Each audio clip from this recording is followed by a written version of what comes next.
ग्रामवासियों को मेरा नमस्कार। जैसा मैंने बताया कि मैं लोक स्वास्थ्य यांत्रिकी विभाग जल जीवन मिशन की ओर से आपके गांव में उपस्थित हुआ हूं।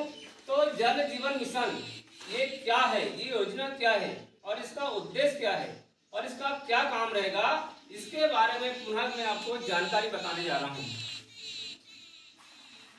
जैसा कि आपको मैंने बताया कि ये योजना जो है, जो अभियान है, जो मिशन है, ये हमारे भारत देश के प्रधानमंत्री, हम लोग सभी लोग जानते हैं कि हमारे भारत देश के प्रधानमंत्री कौन है, माननीय नरेंद्र मोदी जी, जिसके द्वारा ये योजना का शुभारंभ किया गया है। और इसका शुभारंभ जो है सन 2019 से किया गया है। और उनका उद्देश्य है कि गांव में रहने वाले सभी नागरिक के तक ये पानी शुद्ध और साफ पानी पहुंचे, है ना। इसके तहत यहाँ पर गांव में एक समिति का गठन हो रहा है, जिसका नाम है ग्राम जल एवं स्वच्छता तदर्थ समिति। तो उसमें 10 से लेकर के 15 सदस्य सम्मिलित किए गए हैं। कितने? 10 से 15 सदस्य। उसमें जो हमारे ST/SC परिवार के सदस्य है, उसमें से 25% सदस्य उनको लेना है। 15 में से 25 मतलब 3 या 4 हो सकते हैं ना। और 25% जो सदस्य है हमारे OBC के सदस्य, यानी जो नवनिर्वाचित पंच सरपंच महोदय है, उनको रखना है उसमें। और 50% हमारे गांव की माता बहनों को उसमें सम्मिलित करना है। ये सम्मिलित करना है मतलब 1 से लेकर के 15 सदस्य उसमें सम्मिलित रहेंगे और ये अनिवार्य रूप से रहेंगे। और माता बहनें कौन कौन सी रहेगी?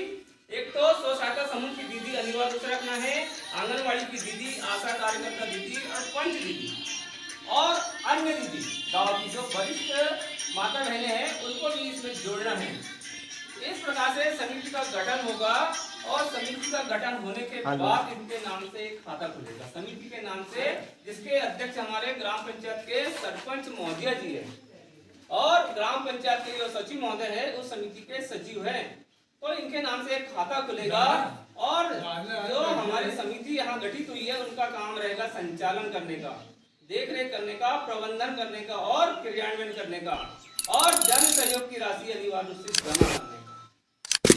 तो जन सहयोग की राशि हमको जो नल जल योजना हमारे गांव में डली है और उससे हमने हमारे घर तक जो नली डली है, क्या बोलते हैं उसको, नली, तो उसकी जो लागत लगी है उसका हमको 5% और 10% अनिवार्य रूप से हमको जमा करना है। उसको हम सिक्योरिटी बोलते हैं। एक बार जमा करना है, वो हमेशा नल कनेक्शन हमारे नाम से हो जाएगा। तो जैसा मैंने आपको बताया कि ST/SC परिवार से हमको 5% की राशि जमा करना है और OBC के जो परिवार है उनसे हमको 10% की राशि जमा करना है।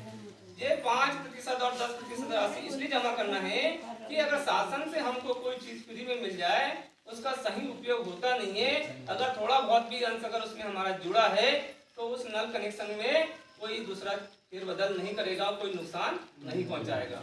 समझ रहे हैं? इसके लिए हमको अनिवार्य रूप से जन सहयोग की राशि जमा करना है। और इसके तहत जैसे पेयजल यानी पीने योग्य जल, स्वच्छ यानी साफ सुथरा, ये पानी हमारे घर में आएगा। तो इससे जो बीमारियां होती है वो बीमारी में हमको रोकथाम होगा।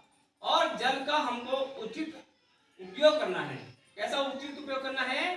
जैसा मैंने आपको बताया, जितने पानी की हमको जरूरत है, पीने का पानी अलग भर के रखे, नहाने धोने का पानी अलग भर के रखे और पशुधन है उसके लिए वे टाका में पानी अलग भर के रखे और पानी का विवेकपूर्ण उपयोग करे, पानी का गलत उपयोग ना करे। कुछ लोग पानी का गलत उपयोग करते हैं कि भाई नल के द्वारा हमारे घर में पानी आ रहा है और हमारा पानी भर के हो भी गया है, तब भी उस नल को, टोटी को बंद नहीं करते। अगर वो पानी आ रहा है, हमारा भर के हो गया, हमारी समिति का काम, सबसे महत्वपूर्ण काम है संचालन और देखरेख का। तो अब उनका काम है कि सभी को सामान्य रूप से पानी उपलब्ध हो, ये समिति का काम रहेगा। तो पानी का हमको गलत उपयोग नहीं करना, जितनी जरूरत है उतना पानी भर के रखें, उसके बाद टोटी को बंद कर दें। तो कहने का मतलब मेरा ये है कि जो हमारे जल स्रोत होते हैं, कौन कौन से होते हैं, जहां से हम लोग पानी पीते हैं वो सभी हमारे जल स्रोत होते हैं। एक तो हैंडपंप हो सकता है, कुआं हो सकता है,